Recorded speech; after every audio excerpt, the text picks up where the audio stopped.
Assalamualaikum warahmatullahi wabarakatuh. Alhamdulillahilladzi nawwara quluba ibadihi bil iman wal ihsan. Asyhadu an la ilaha illallah wahdahu la syarikalah khaliqul akwan.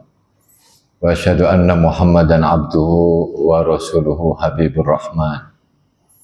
Allahumma shalli wa sallim ala Sayyidina Muhammadin mamba'il hikmati wal irfan wa ala alihi wa ashabi wa dzurriyyati wa atba'ihi ila akhir zaman. Amma ba'du, Bapak-bapak yang dimuliakan Allah, alhamdulillah kita senantiasa bersyukur kehadirat Allah Subhanahu wa taala.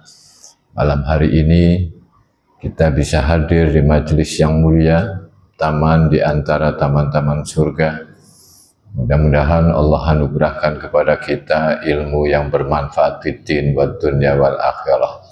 Salawat serta salam semoga Allah curahkan kepada Nabi kita Nabi Muhammad sallallahu alaihi wasallam, keluarga, para sahabat, para pengikutnya hingga akhir zaman. Hadirin yang dimuliakan Allah Subhanahu wa taala, malam hari ini kita akan mengkaji dua cahaya yang disampaikan oleh Syekh Ibnu Athaillah di dalam kitabnya Al-Hikam Al-Athaiyah. Anwarun udzina laha fil wusul wa anwarun udzina laha fid dukhul. Ada cahaya yang diizinkan hanya sampai, dan ada cahaya yang diizinkan untuk masuk. Apa maksudnya? Cahaya di sini adalah hidayah, petunjuk, inspirasi. Yang ini muncul dari ilmu, nasihat, baca Al-Quran, atau permenungan. Ini yang disebut dengan cahaya. Nah, semua itu kadang tidak bisa masuk ke dalam hati. Hanya sampai di pikiran, di mulut, di perkataan. Hanya dengan izin Allah, maka cahaya itu akan bisa menembus ke dalam hati. Lalu seperti apa cahaya yang hanya di permukaan hati itu?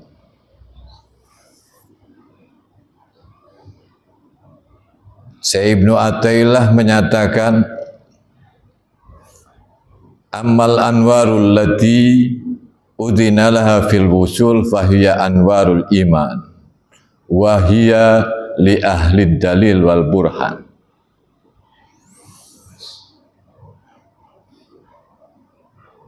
Cahaya yang diizinkan hanya sampai di permukaan hati, tidak sampai nembus ke dalam hati. Ini adalah cahaya iman bagi ahli dalil dan burhan. Ada tauhid mengesahkan Allah lewat pembuktian akal dalil. Bagaimana Allah itu ada, dalilnya lewat alam misalnya. Bagaimana Allah Qadir Maha Kuasa, dalilnya dengan melihat alam. Sehingga hampir ada 4 dalil tentang adanya Allah itu. Secara akal. Pertama ada dalil kosmologis, bahwa adanya alam ini maka adanya pencipta alam. Yang kedua dalil teleologis. Pergerakan alam ini menuju satu kesempurnaan dan pasti ada yang sempurna, maha sempurna, yakni Tuhan. Yang ketiga ada dalil moral. Kenapa pada diri manusia ketika melakukan keburukan hatinya menegur dia. Kenapa kau lakukan itu, tidak lakukan ini? Suara itu dari mana?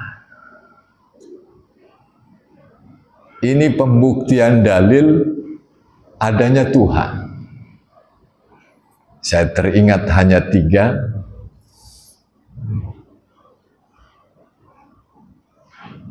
Ada di kepala orang, ada di otak, tapi tidak nembus ke hati.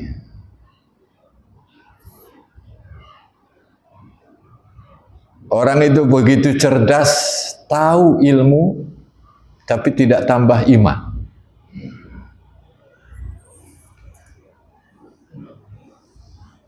Sering melihat kajian-kajian, mendengarkan kajian, dimanapun dia dapatkan lewat media massa, tapi tetap dia tidak berubah.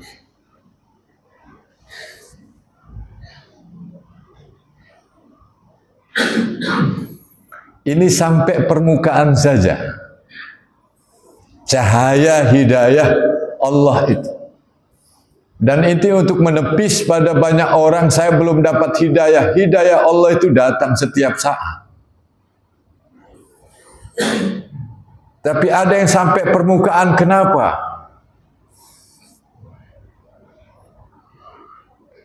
Karena tidak mempersiapkan hati untuk ditembus oleh cahaya itu. Hidayah tetap datang, tapi hanya di kepala. Banyak tahu tapi tidak tersentuh.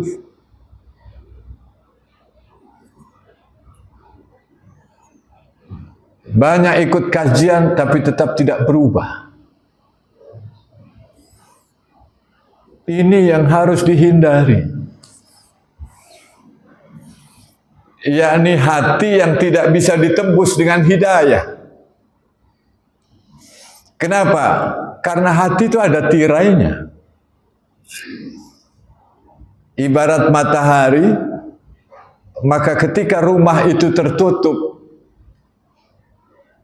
maka cahayanya tidak akan sampai tembus masuk ke dalam. Ada penghalang, ada hijab untuk masuknya cahaya itu ke dalam rumah. Hati kita itu rumah kita.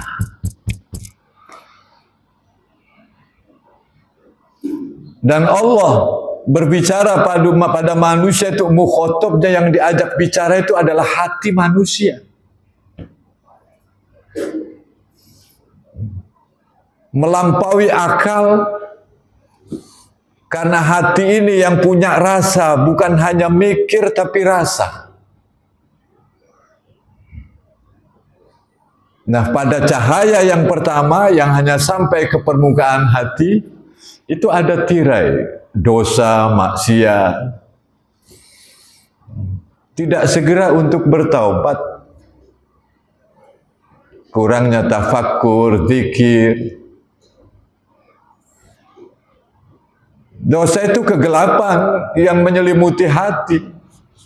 Manakala orang tidak segera untuk bertaubat, bagaimana cahaya hidayah itu akan masuk? Karena dia tidak membuka diri. Dia tidak tafakkur, membaca ayat Al-Quran, perenungan. Dia tidak lakukan itu. Dan ini ada pada Amah li Jami'il Mu'minin, mayoritas orang-orang beriman. Dalil pinter, tapi ternyata hanya sampai di mulut dan di kepala saja cahaya hidayah itu. Tidak sampai menembus ke hati. Apa alamatnya, cirinya?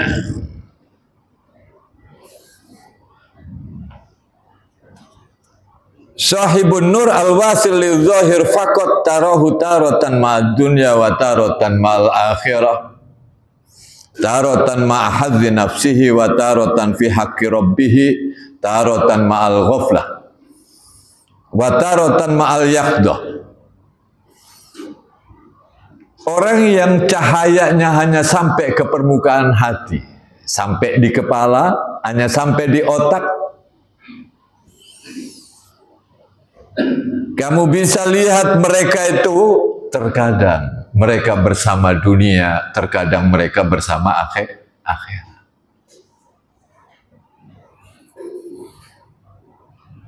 Disibukkan dengan dunia, tapi kadang dia juga teringat akhirat. Masih gonjang-ganjing.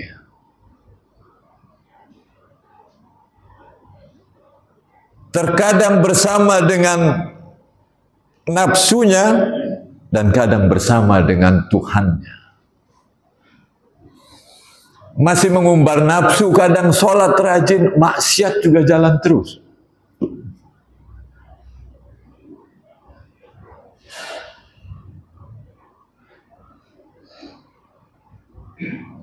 Kadang lalai, kadang ingat dia. Kalau lalai bablas, sudah sampai nggak ingat lagi jalan Masjid Al-Hikmah itu ada di jalan mana. Tapi kadang ingat dia. Jadi masih bolak-balik, tidak tertanam, terhunjam ke dalam hati. Dan kita tidak menginginkan itu. Bagaimana kalau kemudian pada saat wafat nanti ternyata yang muncul lagi lalai, lagi sibuk dengan dunia, lupa pada akhirat. Na'udzubillahi min dzalik, bisa su'ul khotimah. Dan kita berlindung kepada Allah dari su'ul khotimah. Ini cahaya yang pertama, yang hanya sampai ke permukaan hati, tidak sampai menembus hati. Sampai di kepala, tapi tidak sampai terhunjam ke dalam hati. Awas, ini peringatan bagi orang-orang yang hanya hadir, hanya melihat, mendengar kajian, hanya untuk menambah wawasan, tambah pengetahuan, tapi tidak tambah iman. Tahu, tapi tidak berubah taat. Ini dampaknya. Hati tetap keras, tidak berubah menjadi lembut. Sifatnya sementara, tapi tidak menetap. Ini dampak daripada cahaya yang hanya sampai pada permukaan hati, tidak tembus ke dalam hati. Allahu nurus samawati wal ard. Allah itu memberi cahaya langit dan bumi. Artinya Allah setiap saat memberikan hidayah. Sehingga catat hal ini, jangan sampai ada orang menyatakan saya belum dapat hidayah dari Allah.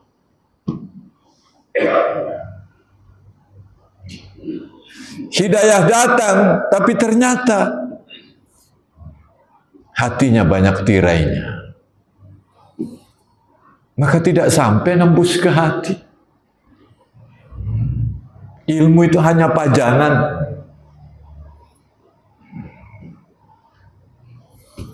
Hadirin yang dimuliakan Allah Subhanahu wa ta'ala. Sementara yang kedua, cahaya yang diizinkan masuk ke dalam hati. Atas izin Allah tembus ke dalam hati. Ini bagi siapa? Yakni fahiya anwarul ihsan minas syuhudi wal iyan. Cahaya ihsan. Di mana ihsan itu, kata Rasul, anta budallah ka'annaka tara fa illam takun tara fa innahu ya. Kamu beribadah seakan-akan kamu melihat Allah dengan mata hati. Kalau tidak sanggup melihat Allah, maka pastikan bahwa Allah selalu mengawasimu. Muncul pada diri orang ini kebersamaan dengan Allah baik, kebersamaan dia merasa diawasi oleh Allah, maupun hatinya tembus melihat Allah, melihat sifat-sifat Allah, keindahan Allah, keagungan Allah, sehingga dia tidak melihat segala sesuatu yang di alam kecuali hatinya selalu ingat Allah. Betapa hati yang seperti ini yang kita inginkan, kita cita-citakan. Ini orang yang ma'rifah. Dan ini adalah hak prerogatif Allah. Kita hanya mempersiapkan diri.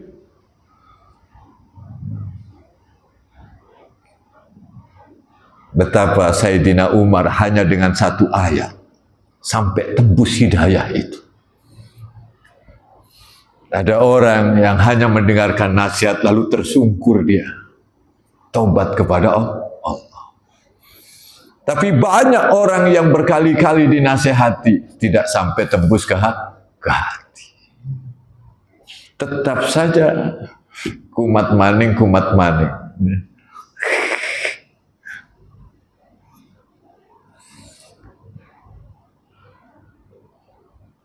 Nah, cahaya yang kedua, cahaya ihsan ini, apa kemudian cirinya? Qala Rasulullah sallallahu alaihi wasallam, an-nur idza dakhala al-qalba infasaha wa nasharaha. Rasulullah sallallahu alaihi wasallam bersabda, ketika cahaya itu masuk ke dalam hati, maka hati itu terasa lapang dan luas. Biar dia lapang dan luas, tidak sempit. Qila fahallahu min alamati ya Rasulullah. Lalu ada yang tanya, apakah ada tandanya ya Rasulullah? Bahwa cahaya itu masuk ke dalam hati, lapang dan luas itu. Apa tandanya ya Rasul? Apakah ada? Rasulullah sallallahu alaihi wasallam menjawab, na'am, ya.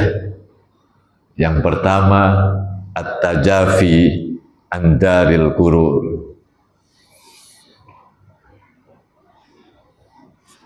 Dia renggang dari negeri yang penuh tipuan. Hatinya, dia menahan diri dari tertipu dunia. Daril gurur, negeri tipuan. Tata Jafa itu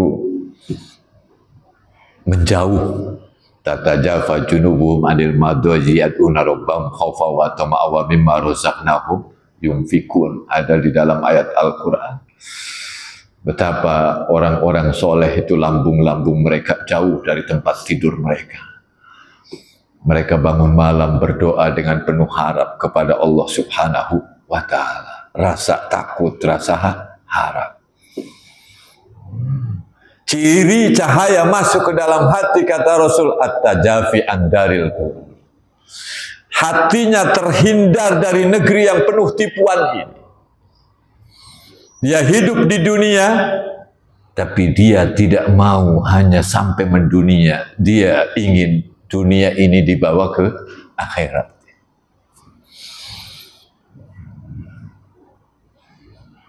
Yang kedua, wal inabah ila daril khulud, kembali ke negeri abadi.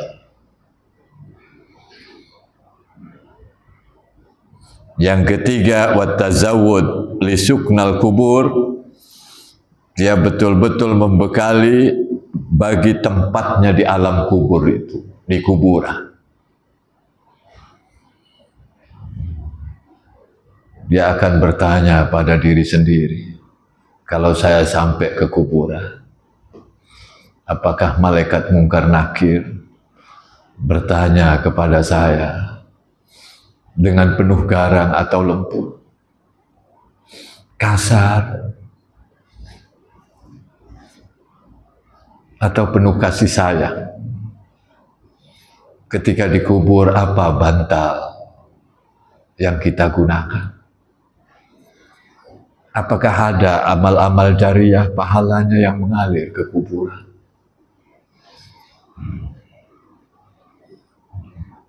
Dia membekali tempatnya di kubur. Apa tikar yang akan dia pakai? Permadani, amal-amal soleh, atau amal-amal salah? Ini yang akan menemani manusia di alam kubur. Lewat tafakur yang seperti itu, akhirnya muncul taubat dia. Tafakur sa'atan khairun min ibadati sana.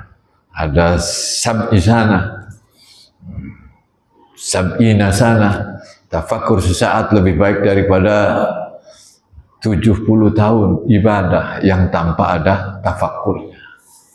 Tafakur sa'atan khairun min ibadati sab'ina sana.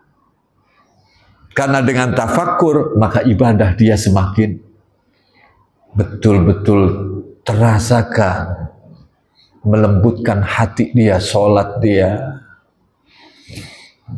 terasa makin lembut hati itu.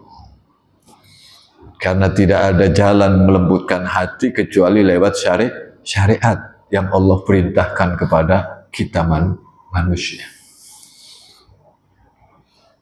Jadi ini ciri yang ketiga. Yang keempat, ta'ahub liyaumin nusyur. Dia persiapan untuk hari kebangkitan nanti. Kita nanti akan dibangkitkan. Betapa ketika persiapan, maka persiapan ini menjadikan pada saat hari dibangkitkan, kita seperti terbang, alhamdulillah. Bukan seperti orang yang ngojay, berenang. Karena kata Rasul, nanti ada orang yang berenang sampai ke lehernya ini penuh dengan keringat ketika dibangkitkan itu. Saat itu jarak antara matahari dengan bumi ada yang menyatakan hanya 1 mil, begitu panasnya. Ada orang bersimbah dengan keringat, ada orang yang tampak keringat tapi ada mendapatkan naungan. Rajulun zakarallah khalian fafadat aina. Ada orang yang mengingat Allah khalian dalam keadaan menyendiri, sendiri. Tidak ada orang-orang, fafadat aina, tidak terasa air matanya mengalir. Menembus ke hati, mengingat dosa-dosa sehingga dia taubat. Hatinya menjadi saksi taubat dia. Penyesalan.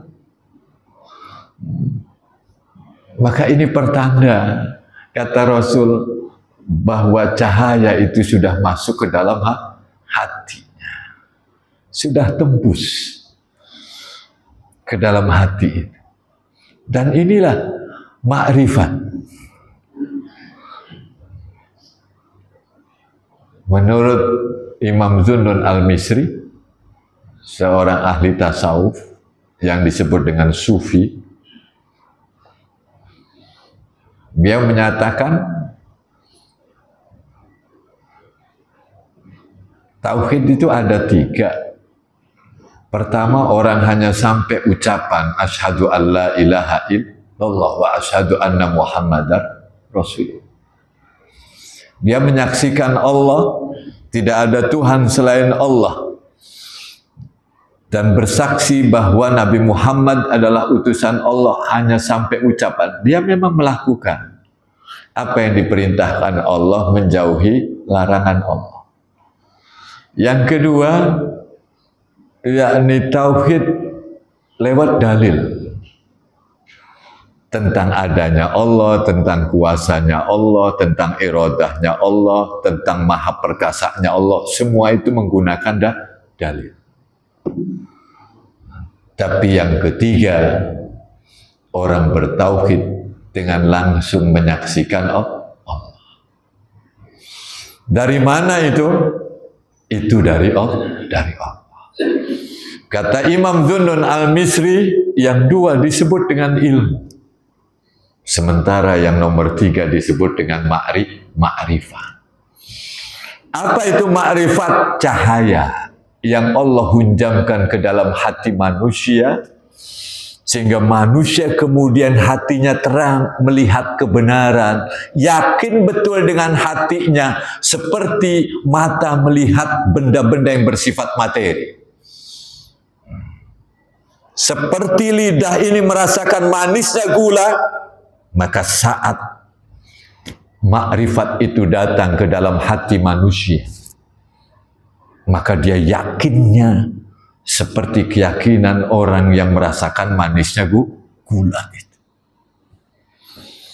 Saat itu betul-betul melihat Allah, hatinya menyaksikan Allah, selalu mengingat Allah, hatinya itu. Ini yang disebut dengan makrifat. Yang dua itu disebut dengan ilmu, yang nomor tiga ini disebut dengan makrifat.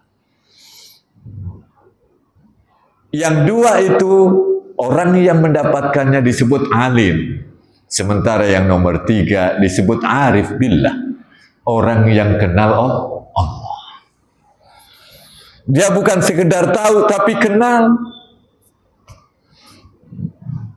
Dan makrifat ini tidak pernah akan datang kalau manusia hanya mencari ilmu tanpa membersihkan hatinya. Dan tasawuf itu tazkiyatun nafas, penyucian jiwa. Bersihkan hati.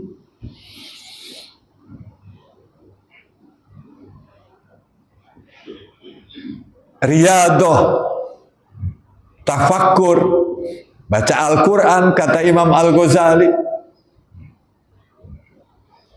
Tazkiyatun nafas, penyucian diri. Tasfiyatul qalbi, pembersihan hati. Maka saat kita mencari ilmu dan sambil membersihkan hati, nanti Allah kasih ilmu laduni itu. Ilmu dari sisi Allah. Cahaya yang Allah hunjamkan ke dalam hati kita. Dan ketika sudah terhunjam ini menetap istiqomah, mengubah arah hidup manusia. Yang tadinya lalai, dia menjadi yaqdhah, ingat Allah.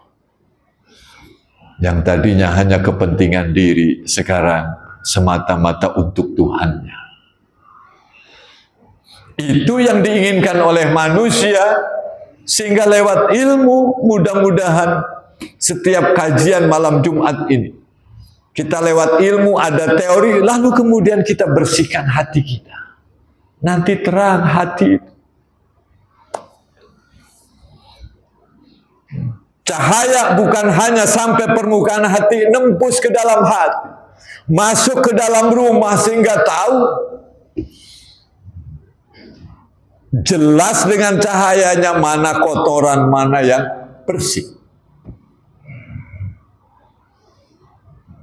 Cahayanya masuk ke dalam rumah. Kalau kemudian hanya masuk ke permukaan karena kacanya kotor, betul rumah itu mendapatkan cahaya, tapi tidak sampai nembus ke dalam.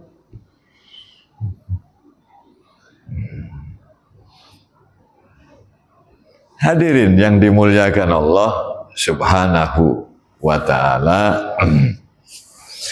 Karena itu, cahaya ini hanya khusus khosatul khawas. Cahaya yang diizinkan sampai masuk ke dalam hati ini untuk kalangan istimewa. Siapakah kalangan istimewa itu? Orang yang terus mencari ilmu dan sambil riyadhah, tazkiyatun nafas, latihan ruhani dia.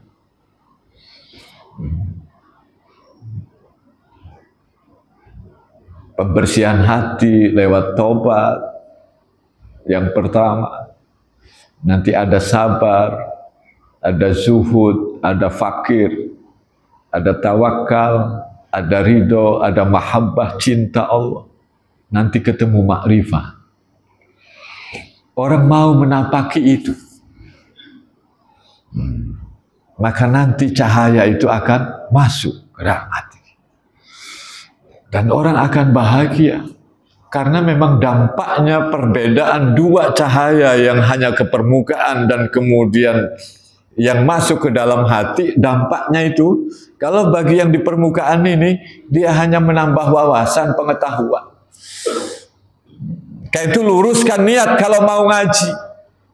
Jangan sekedar saya hanya ingin dapat ilmu, tambah wawasan. Tapi niatkan ketika ngaji, ya Allah, dengan ngaji saya ingin lebih dekat dengan. Sehingga mudah-mudahan Allah Subhanahu wa Ta'ala, dan kita bukan hanya perkataan, lalu mempersiapkan diri wadahnya ketika ngaji kita. Upayakan bukan hanya telinga, tapi hati kita. Persiapan. Akhirnya mendengar dengan hati, bukan mendengar dengan telinga. Karena Allah menyindir, wala takunu kalladzina qalu sami'na wa hum la yasma'un, di dalam Al-Qur'an. Jangan kamu seperti orang-orang yang menyatakan kami dengar tapi sesungguhnya dia tidak mendengar. Karena dia hanya mendengar dengan telinga, tidak sampai nembus ke hati.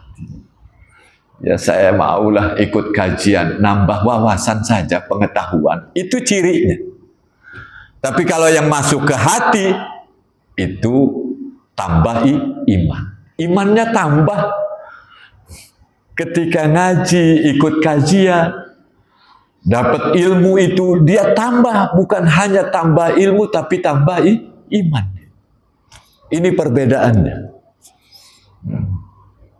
Yang kedua, perbedaannya, dampaknya, bagi yang hanya masuk ke permukaan, maka dia tetap berubah, tidak pernah tidak berubah. Taunya itu tidak berubah dia untuk taat. Tapi bagi yang nembus ke hati, ini merubah dia untuk taat. Bagi cahaya yang sampai permukaan, hatinya tetap keras. Tapi yang ketika nembus ke hati, hatinya lembut.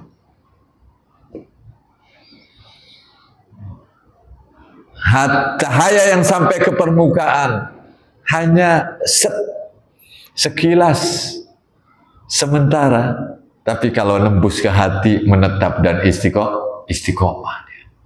Ini dampak, perbedaan dampaknya.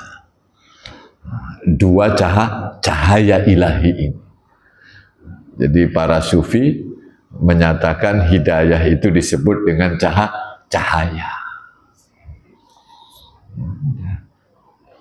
Inspirasi ayat-ayat Al-Quran itu semuanya hidayah.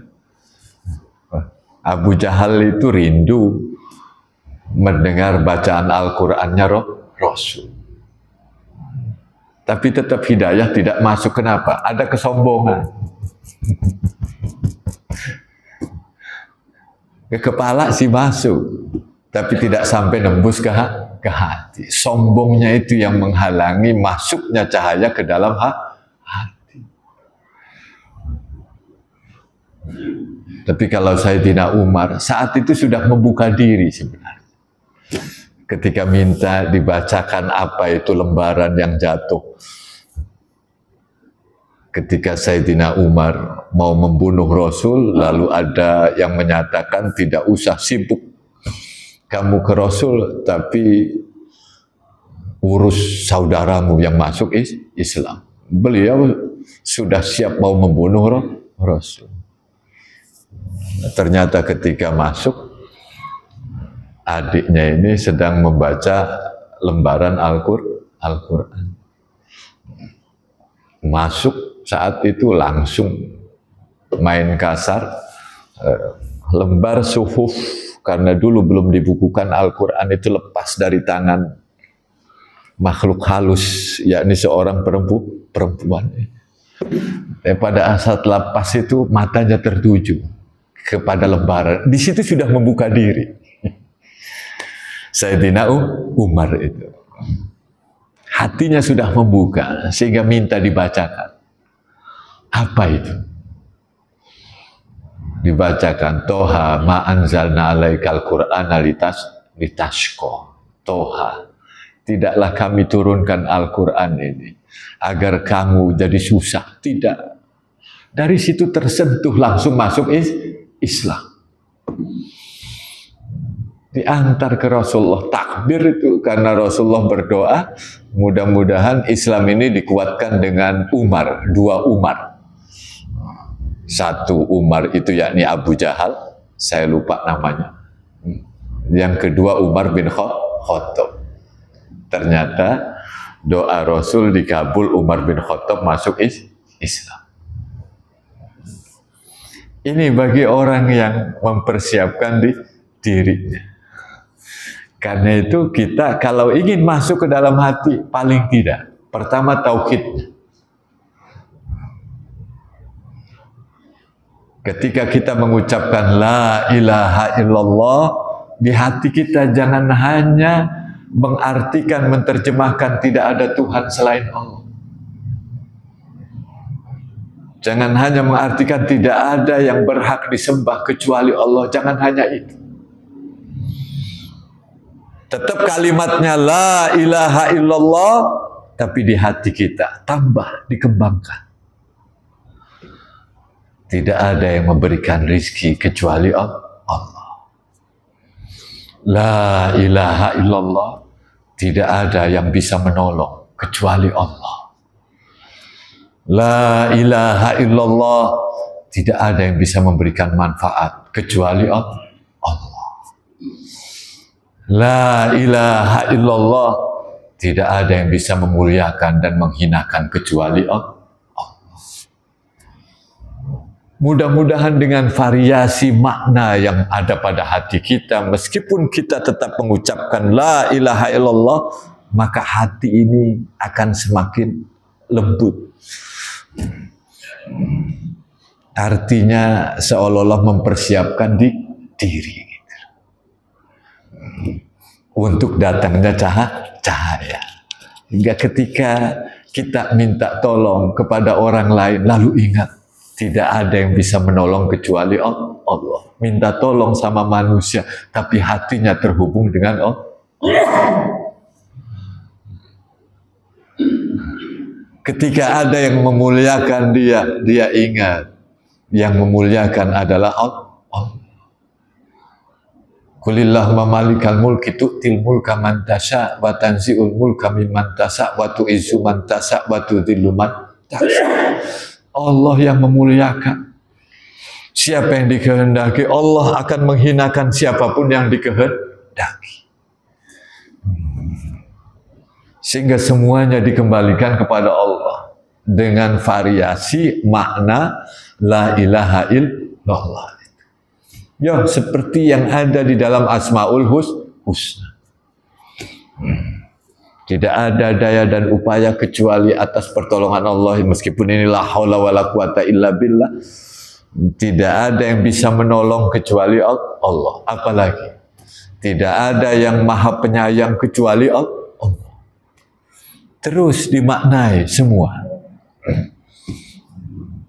Tidak ada yang memberikan kekayaan kecuali Allah ya Ghani. Tidak ada tempat bersandar kecuali adalah Allah. Terus variasi sehingga la ilaha illallah itu dimaknai seperti itu hati kita. Awas tetap kalimatnya la ilaha illallah. Tapi maknanya la khaliqa illallah, la nasira illallah, la raziqa illallah, la nafi'a illallah. Maknanya begitu. Mudah-mudahan dengan begitu kita mempersiapkan diri hatinya sehingga cahaya itu masuk ke dalam hati kita. Jadi setelah taubat ya, kemudian bisa mempersiapkan diri dengan baca Al-Quran perlahan sambil ada terjemahannya. Sambil kita doa pada Allah Subhanahu wa Ta'ala. Mohon kepada Allah. Allahumma ij'al fi qalbi nura wa fi sam'i nura wa fi basari nura. Ya Allah, jadikan pada hatiku itu cahaya. Pendengaranku itu cahaya, penglihatanku itu cahaya ya Allah. Allahumma atmim nurona. Ini doanya orang yang ketika di akhirat, ya Allah sempurnakan cahaya kami. Jadi kita ingin sempurna cahayanya. Ini cahaya hidayah yang masuk nembus ke dalam hati. Jangan sampai saat ini banyak orang pintar, tapi ternyata hanya muter-muter ke Belinget. Minteri. Banyak orang pinter akalnya tapi ngakali. Ini berarti memang dia sih tahu bahwa ini baik, ini buruk. Ini melanggar hukum, ini mengikuti hukum. Padahal dia juga yang buat hukum. Dia buat aturan, tapi dia juga yang melanggar. Dan kita juga. Jadi bukan hanya pandai kita ngomong, mari kita akhirat, ternyata kelakuannya betul-betul dia hanya dunia. Jadi jangan hanya omon-omon, omong-omong doang itu ya. Ini diantaranya mudah-mudahan dengan begitu ketika kita menasehati, mengingatkan istri, anak kita, saudara-saudara kita. Kalau kita dari hati, maka insya Allah akan nembus ke hati. Allah nanti yang kirimkan ke sana. Jangan sampai sudah 1000 kata tapi tidak rubah-rubah. Barangkali yang ngomongnya juga adalah tidak dari hati. Jadi, ingat ya ada cerita itu, bahwa ada seorang qadhi yang didatangi oleh seorang ibu jauh-jauh. Sama anaknya hanya minta nasihat karena anaknya suka gula-gula, suka manis. Kata sang qadhi ini, hakim ini, sudah nanti sebulan lagi datang ke sini. Mana jauh. Ketika sebulan lagi datang, apa nasihatnya? Nah, jangan makan gula-gula ya. Kata ibunya, kenapa enggak dari sebulan yang lalu? Bapak nyatakan itu. Sebulan yang lalu saya masih doyan gula-gula. Lalu saya berhenti makan gula-gula, dan sekarang saya nasihati anak ibu jangan makan gula-gula. Jadi saya sudah menteladani. Nah ini orang keteladanan itu. Lisanul hal afsau min lisanil maqal. Jadi bahasa perbuatan itu lebih fasih daripada bahasa ucapan kita, mulut kita ini. Hadirin yang dimuliakan Allah Subhanahu wa ta'ala. Inilah yang bisa disampaikan. Karena itu mari kita merenung apakah selama ini cahaya hidayah itu hanya masuk ke dalam pikiran kepala kita atau sudah nembus ke hati. Apakah sering kita mengalirkan air mata mengingat dosa-dosa kita?